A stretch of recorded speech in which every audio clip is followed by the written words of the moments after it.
Paolo is. No, I don't think that. Mm-mm. I don't think he's the ball handler that Paolo is, but I do think he might be a better shot creator, maybe. But I'm not loving that neither. Mm-mm. I'm not loving that neither. So um I'll be real interested to see what they're doing in Orlando. At number 6, I got the Pacers. And I was torn between the Pacers and I was torn between the Pacers and Philly, but I don't think Joel Embiid is going to play enough. So I'm going with the Pacers. They got they got their whole unit back. I mean, they didn't lose anybody in their core. In fact, they get Matherin back.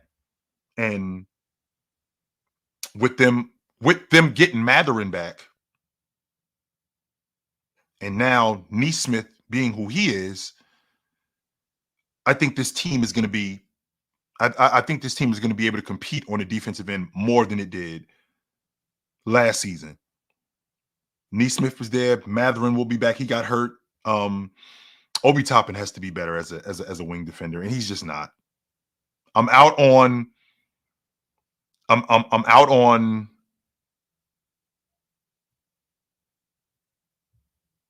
I wish I could say that I was in, but I'm out on Miles Turner. I think he's soft.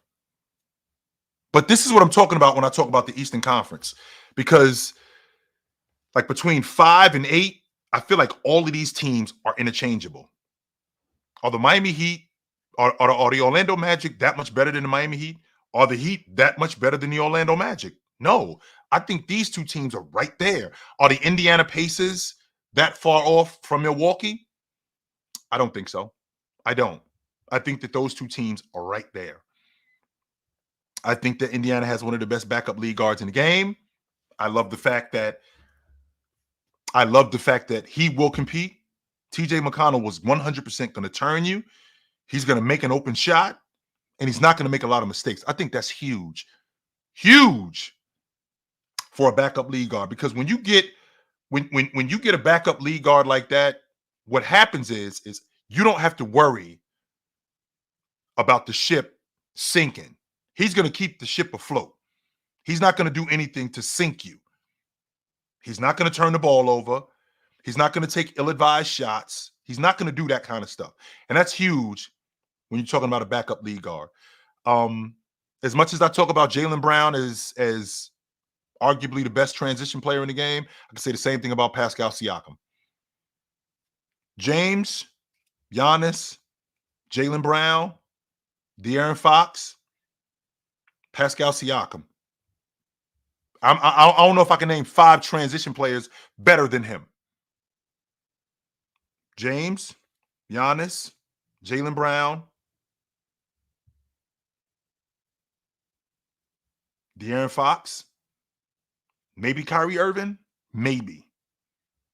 When I think about transition players, there aren't. I don't know if there's 5 better than Pascal Siakam for what he does. For what Pascal Siakam does, and watching him in the playoffs, I mean, he looked like Kevin Durant in the mid-range. He looked fantastic. So, with that, I'm thinking to myself, where does Philly land in this? I think Philly's a play-in team. I think Paul George is going to be in and out of the lineup. I think Maxey is going to blossom even more this season because more responsibility is going to be put on him. I think Joel Embiid, if you're lucky, you get 55 games out of him. If you're lucky, you'll get 55 games out of him.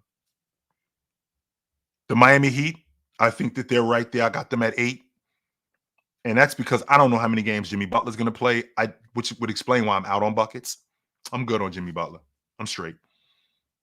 I think Bam is a 23-10 guy this year and an all-pro. I do. I think Bam is that good. I think Bam is a 23, 10, and a block guy this year. And I think he's an all-pro. I do.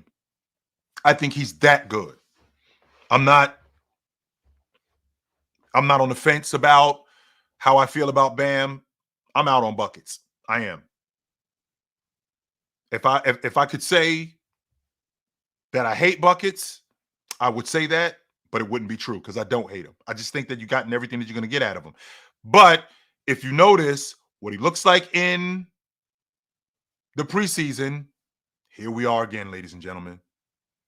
We're in a contract year. All right, we're in a contract year.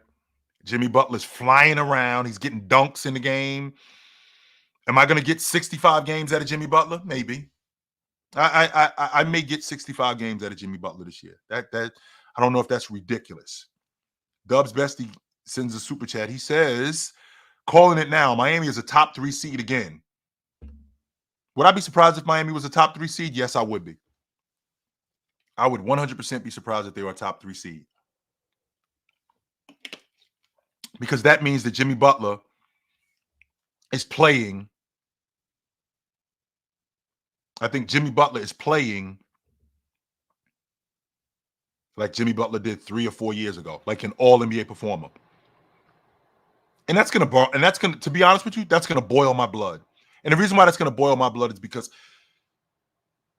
why can't I consistently get that? I didn't get that last year. I didn't. Nope. So those are the 8 teams that I think right now. Could that change? Yes. It 100% can change. I don't think that I don't think that there are going to be any surprises in the East. When I think about Charlotte, I think Charlotte can knock on that. I think they can knock on that play-in door if LaMelo Ball can stay healthy.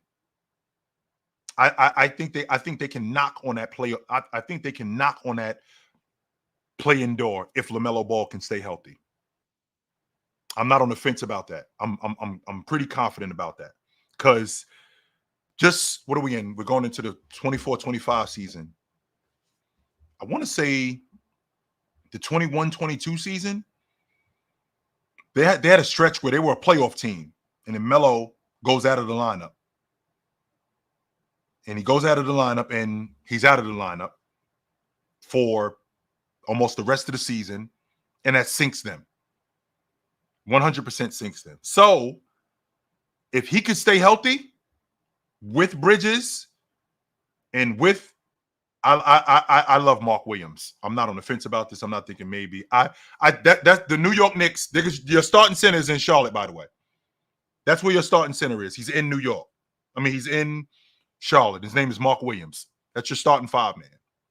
And the fact that you passed on him, I think he's better than Mitchell Robinson today. I do. I think Brandon Miller takes another step this season. And I think that this team, if LaMelo Ball can stay healthy, I think they're knocking on the play-in door. I do. I think they're knocking on that door.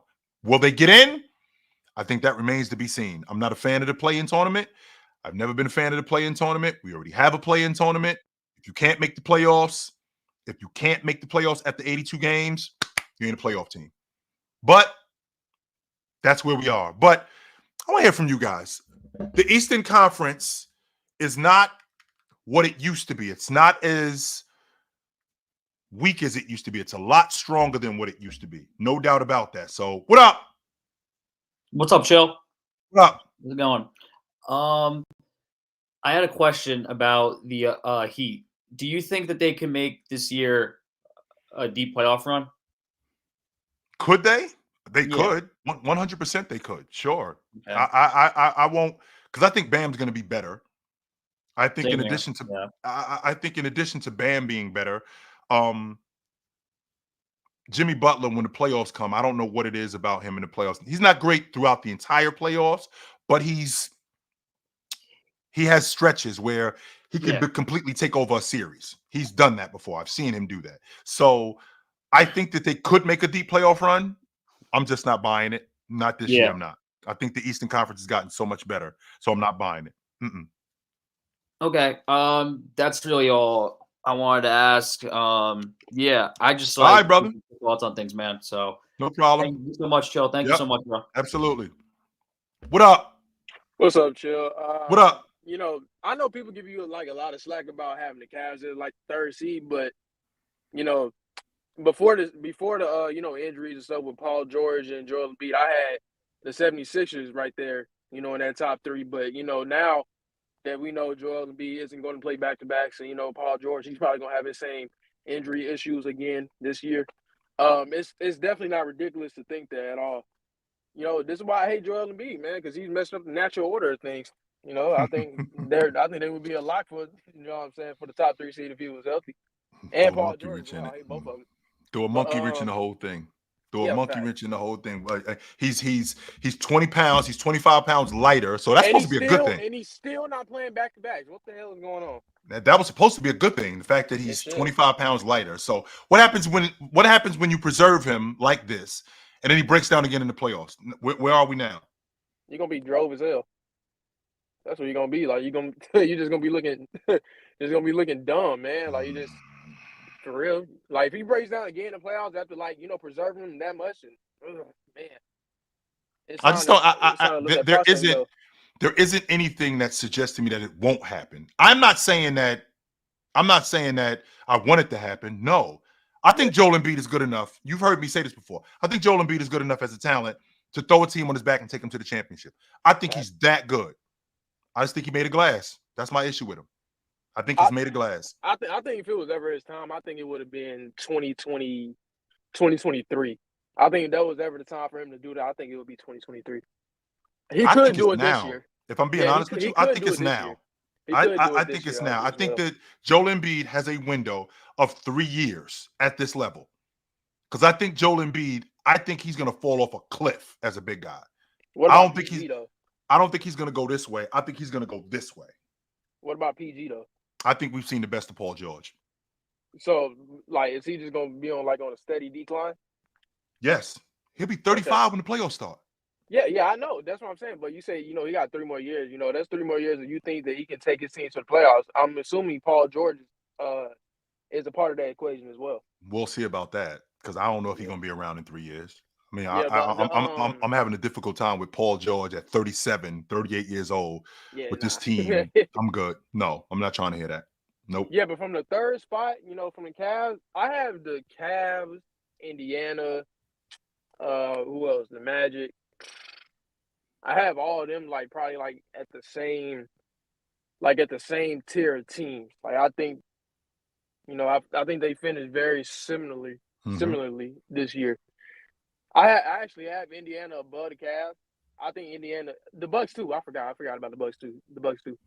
I think you're sleeping on it. I think you're sleeping on the Cavs, Joe. I do. I 100% think you're sleeping on the Cavs. I do. I probably got Cavs the 4th or 5th seed. That's not sleeping. You know what I mean? That's pretty reasonable if I'm being honest. You know what I mean? I think they're a lot better than what you give them credit for. I do. But I just think Orlando. I think Orlando's going to be better. With Paolo taking another leap. And I think Cleveland's going to be better too. Now. They got KCP now. They actually have a shooter. I feel like they had him last year. They would have beat the Cavaliers. They went to 7 without him. I think because they didn't have no shooting last year. In the playoffs, they couldn't shoot worth a damn. Right. I know you're expecting Evan Mobley to be better, and that's fair. I mean, he's going in year 4. Yep. Year 4, yeah. Yep. That's usually we just saw Ed take a leap in his year 4, so it ain't too much to think about. Yeah, Boston. We're gonna see though. Boston gonna remain number 1. I'm just happy NBA basketball is back. Yes, it is. Next Tuesday, opening night. All right, Marcus. Yep. What up? Hey, Chill. What up? Hey, so here's my question, please. So in 2022, right? The Bucks didn't have Chris Middleton, right? And Giannis and Drew Holiday, they took the Bucks to number 1 in the East, right? And Giannis actually averaged 30 points. In 22, no, they didn't have the best record in the East. No, they didn't. The Celtics had I think they did. Either in 2022 or 2023. Right? One of those. I think it was 23. In 23, they had the number 1 seed and they lost to the Heat. Yes. Okay. So here's the question. So Chris Middleton actually averaged he missed 50 games, right? So and they were like number one in the East overall. They were like number one, right? And Giannis averaged like 30 points and 11 rebounds and like 5.4 assists, right? Why is it that they still average? No. Why is it that they still uh rank Jokic over Giannis? He- considering the Why? fact that yes, considering the fact that he didn't have Chris Middleton, right? And also, I just want to know why you guys want to rank Jason Tatum over Jalen Brown, because in 2022, Jalen Brown was actually going to be the MVP in the finals, right?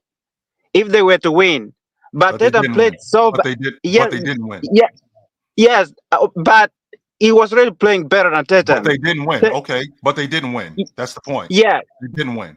Just like they did. Just like in 2011, the Heat didn't win, and Dwayne Wade would have won the NBA. He would have won the Finals MVP. So, but but they didn't win. so like my point is that he was ready. He was playing better. He was better. That's my point. Your And then stance is no, stop right there. Stop. Because your stance is basically what he did in the NBA Finals. Jaylen Brown doesn't see the same coverages that Jason Tatum sees. He doesn't pass the ball like Jason Tatum. He doesn't defend like Jason Tatum. He doesn't shoot it like Jason Tatum. He isn't the one-on-one player that Jason Tatum is. He isn't what Jason Tatum is. Your stance is him being what he was in the NBA Finals in 22, which is 2 years ago. That's it. That's your even like entire stance. chill. Even this past season, right? In the playoffs, he outplayed Wrong, Jason wrong, Tatum, right? Yes, he wrong, did though. wrong. Who led them in Hey, scoring? Who led them in? I'm Tatum, asking you a simple question. Hold on. Answer the question. Who led them in scoring? I probably Tatum. Who led them in rebounding? It's him. Who led them in rebounding? It's Tatum. Who led them in assists? It's Tatum. And who saw and with all of these coverages that he saw, with all of these But coverages that he saw, and let's not act like Jaylen Brown was just lighting it up. I don't know if I think he was 7 for 25 or some nonsense like that. In your estimation, you're talking about the finals. I think he was like 7 for 25 in the closeout game. yes, But I'm not it's even true talking though. about that. I'm not even talking about that. I'm talking about throughout the season. Jason Tatum has been the most consistent. He played the most games. He's the only all-pro that they had on that team, the only one. I think you are caught up in the narrative that everybody else is caught up in. When you watch the playoffs, automatically, he was better. Unlike completely forgetting the idea that Jason Tatum did win the Eastern Conference Finals MVP, just like Jaylen Brown did. And it could have went to Jason Tatum. It could have very well went to him. So But this narrative that you guys come up with, this shit is corny. It is, man. And I'm over it. I'm over it. I'm good. I'm over it. What up? Yo, what up, Chill? What's up, brother? What's up? I don't get why people say that the Eastern Conference is weaker than the West, and I think that it may seem like that because with the conferences, don't each team in the conference, don't they play the most games against their conference? Yes. Yeah, so I mean, wouldn't that be a reason why the records are like they are? Because if you're playing more better teams, then it's a chance that you would lose more That's than fair. if you're playing more weaker teams. You beating up on each other. It's kind of like in football where the AFC North with the Steelers and the Browns and the Ravens. It might look like the AFC is weak, or it might look like that division is weak because the best team in it wins 9 games. But the problem is that we beating up on each other. I could get with Right. that logic, sure. I could. And the reason why I think like that is because in this past playoffs, I feel like Boston had a tougher time playing against Miami, Cleveland, and the Pacers than they did playing against the Mavericks. So I don't think there's enough to say well the West is just that much better, just because I feel like the West has all the stars and they're top heavy. But I believe the East has better overall teams, and I think they play better team ball in the East. And one of the teams that I'm really high on this year is the Pacers. I don't feel like a lot of people are talking about them.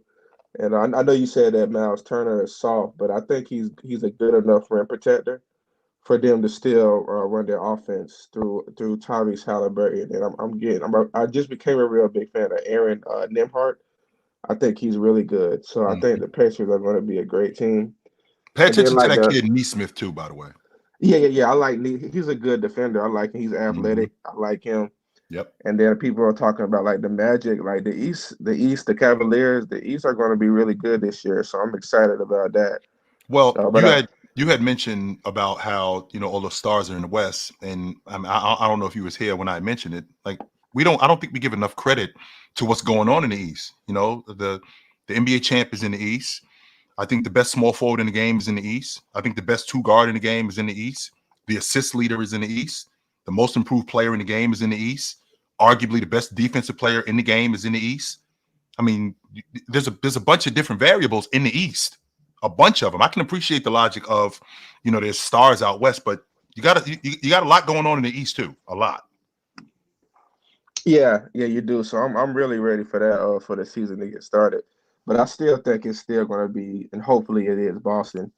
Because I'm just ready for them for Tatum's legacy to take off, and Jaylen Brown, because I don't really like how people talk about them, because it's like the thing I don't like is like they criticize them for being on a great team, but the way I see it, if you're the best player on the best team with good players, shouldn't that elevate We don't do how that with good you are? anybody else, Classic. We, in your estimation, Classic, since you've been watching basketball, right? Since you've been watching basketball, have you seen anybody else on a championship team where the best player, even if it was close with the other guy, even if it was close with the other guy, have you seen the disrespect that this guy gets? No, I've never seen it. And then even with Brown as a number two, like they're exceeding what they're supposed to do. Like they won 60 something games last year and they won a championship. And it's been 64 teams games. that's had like more supposedly more talented players and that they still won, but they didn't win that many games. And so my thing is like, so with the Olympic team, when you put all the good players on the Olympic team, if LeBron was the MVP, shouldn't that show how good LeBron is? If you're saying, okay, if I put all the good players on one team, who's going to stand out? Because somebody has to stand out. So I think whenever we're talking about Tatum and Brown, if the team is so good, they're winning all these games, and they're the best player on those teams, that should show how good they are. And I feel like when Kevin Durant was with the Warriors, we never criticized KD for being on such a good team because he made them better. So I just feel like you said, the conversations around those two are different. It is. It 100% is. So, Classic, good to talk to you, brother. All right, man. You have a good one. Yeah. What up? Hey, what up? I had just a quick question for you about your TikTok about Embiid the other day. What about him? So you had mentioned that the 76ers had 14 back-to-backs, so that would leave 68 games for Embiid to play. Sure. But wouldn't he play in 7 out of those 14 because he would play in one game and then not play in the other? Or do I have it messed up? I thought that I actually thought it was the other way. They got the 14 back-to-backs. And that's not to say that might be the case, but which of those games is he playing? And is he missing both of those games? Is he going to play in one of them? Yeah, we're talking about like a 7-game difference, so it's nothing major. I'm thinking at minimum he's going to miss 20 games. At minimum, he's going to miss 20 games. Yeah, even without back-to-backs. I mean, just off of. I'm thinking at minimum he's missed. I got him playing 55 games this year. Yeah, I mean, that's completely reasonable. That's what I got him playing. I got him playing 55 games this season, max. That 65 game threshold, I do not have him playing that. Yeah, no, nope. I don't think he'll ever play that much in his career again. Nope. Which sucks because all NBA gone, all the defense gone, MVP gone. So all of that stuff is now gone. So how would you be able to rank him at that point if he did end up coming out with championships but not being able to collect those other accolades? I can't talk about him like I talk about the all-time greats, like like Jabbar and Chamberlain and Shaq and Olajuwon, David. I can't talk about him like that. I won't. I can't because I heard you saying that in your TikTok live this morning. That's only winning championships. Which I mean, we live in a culture of championships. And don't get me wrong, winning matters. I care about winning, but that's only one box that's checked. Yeah. Because if we're talking about guys winning, the Boston Celtics won the NBA championship 8 straight years. Yeah. 8 straight. I don't hear nobody talking about Bill Russell being the GOAT, which he should be. Which he should be. The Boston Celtics just won the NBA championship this year. Why isn't anybody talking about Jason Tatum as the best player in the game? Nobody. That's the narrative. That's why. Nobody is talking People about like him to being the best follow it. player in the game. But Joel Embiid, who over the next, because I think this window was a 3-year window. Over the next 3 years, if he's averaging 50, 55 games, I got to talk about him like I talk about Jabbar.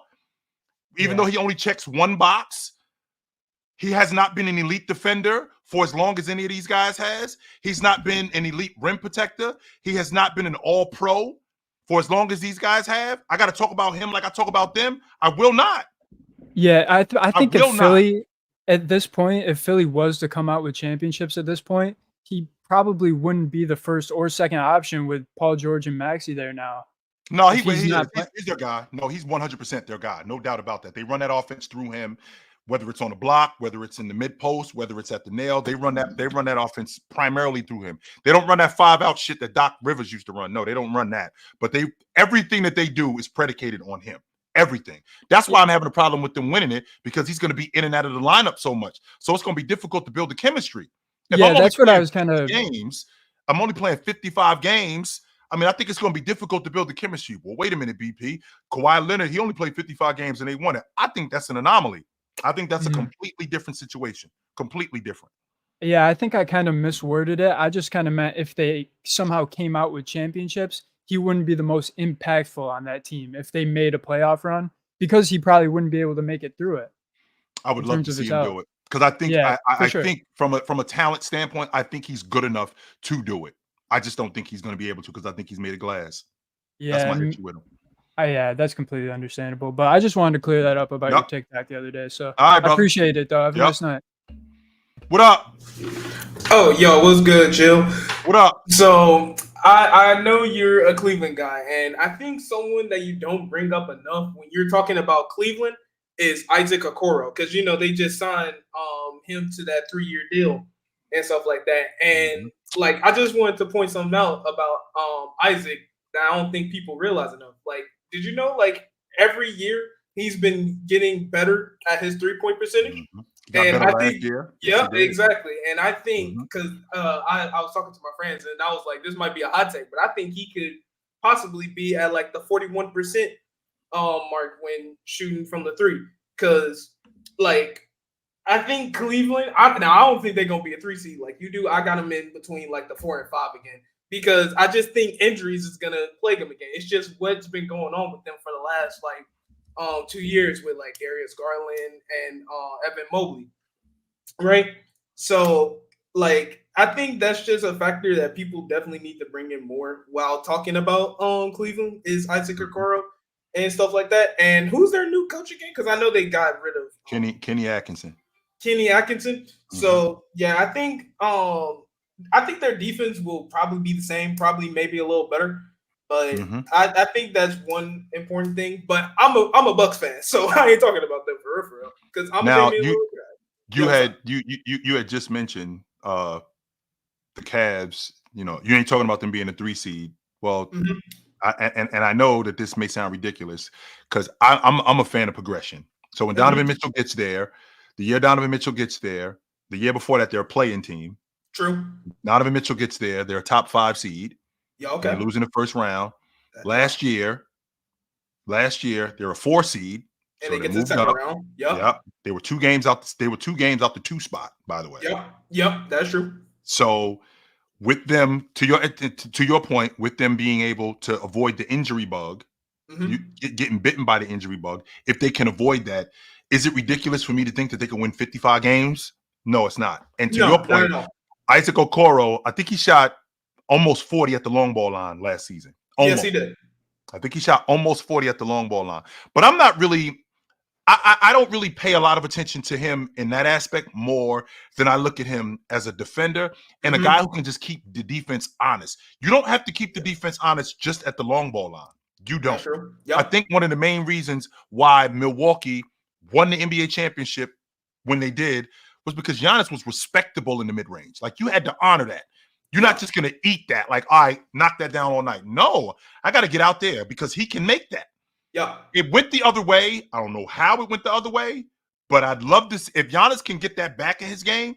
I think that's could be one of the major differences in Milwaukee really contending. Same logic with Isaac Okoro. I don't think Isaac Okoro has to live at the long ball line. I can appreciate spacing because I know that we live in a league where, you know, spacing is the buzzword. But what we don't talk about when we talk about spacing isn't just relegated to the long ball line. Why do you think Cat is as good as he is? It's not just because he shoots the long ball. His game starts around the 15, 18-foot range. When I can get a big man and drag him away from the basket, that creates spacing for guys around the basket like Rudy, like Anthony Edwards diving to the rim. When I can get in that mid-range, because now I can create more spacing and then move you further away from the basket. Once I'm knocking that shot down, I feel like if Isaac Okoro can just be respectable, not just at the long ball line, but just as a shooter, I think he makes them a lot more dangerous. Yeah, and he's extremely athletic too. Like he can really like get up there if he wants to. Like he can be a lob threat if you know they want to live in that spot range. But I was gonna say, can I ask one more question, or do you got to keep it going? What up? All right, because I'm also a Bucks fan, so like. Because I got the Bucks. This might be a hot take. I got them as a 2 seed because I really think that the addition of Gary Trent Jr. is really important for them. And I'm a Dame guy. Now, last year, obviously, it wasn't his best year when it comes to shooting in general. Like he was shooting at like 40-something. It was actually the worst. Yeah, and we know exactly, and we know there's no way because I'm a Dame. Not Dame. Yeah, that's not happening. There's no way.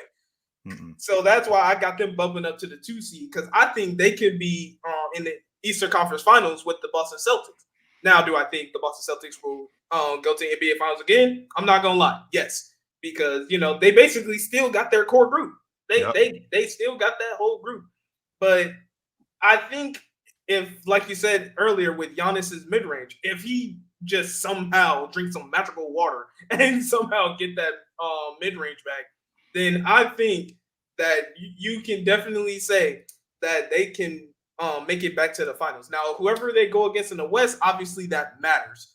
But if Giannis is back in the NBA championship, he's beating whoever's coming out the West. If it's not Denver, if it's the Lakers, I'm having a difficult time not seeing Giannis winning it again. If he's back in the NBA finals, his confidence is going to be through the roof. Not even against the Thunder with them adding Isaiah Hartenstein and Lo. I'm gonna be honest with you, and this might be a hot take. What's up? If the Milwaukee Bucks are in the NBA finals, I think they smoke Oklahoma City. Like in 4 or 5? I think Giannis averages almost 40 a game against them. Oh my God. I don't think that they have anything for him. I ain't talking about right now. I'm talking about if we are in the NBA finals and Giannis is there and he's healthy, that tells me that this is where Giannis is right now. And he looking at SGA like, I can't believe y'all got this dude in front of me. I can't believe you got this dude in front of me, stopping me from winning the NBA championship. I am going to destroy this guy. But then you got to look at, because, Damian Lillard will have to get guarded by Caruso or like a Lou Dort too. So then, because you need other guys to score, obviously. But do you think he'll be able to still, because you remember, he's an underrated playmaker. I don't think people talk about how Giannis can actually play make too. He's one of the better playmaking. I actually had to come off that. I was on that hill. This was last year. This was last year when it was not this season that just passed, but the year before that. I think the Bucks had won like 16 out of 17. And I'm like, I think Giannis is a better playmaker. I think he a better offensive player than Joker. And then I had to get off that. You gotta calm down. Relax. Chill out, yo. I know you're a little charged about what you're saying right now, but relax, calm down. But I think the difference is, because there was just speculation, but I think the difference is, and you're a Dame guy, so you probably can appreciate this. I don't think the level of commitment on the defensive end is there, and I think that's the difference between y'all winning and losing the championship. That's it. I just want to see him put in a little bit. I'm not saying you need to be a shutdown defender. Just give in effort. That's all I ask. That's why Dallas ain't winning it. That's why Dallas is not winning it for that reason right there. For that reason right there. That's why Dallas ain't winning it, because Luka won't give me that consistent effort on defense. Steph gives you that effort, even though you don't. Obviously, no one thinks he's a top defender, but he will at least like try to pickpocket guys and stuff like that. But he's going to compete on the defensive end. That's going to happen. So All right, Alo, good to talk to you, brother. Good to talk to Absolutely. you. Yep. Y'all know what time it is when y'all see me. It's about that time, guys. I got to bounce. It was good to see you guys tonight. Y'all know what time it is. And y'all know where to find me at. Y'all know what it is. If I'm not here, I'm on the panel weekdays, Monday to Friday. Y'all know what it is. If I'm not there, you can catch me on Saturday with my man Big Ox. If I'm not there, you can catch me on TikTok, 9 a.m., Monday to Friday. I will see you guys soon. Until then, put on a suit, drink water. Don't drink and drive. Hey, man, call your mother. When last time you talked to your mother? Call your mother. I just talked to my mother a couple of days ago. Her birthday was a couple of days ago. So call your mother. I will talk to you guys soon. But until then, take it light. Take it. Absolutely, man. It was good to see you guys tonight. This was dope. No doubt.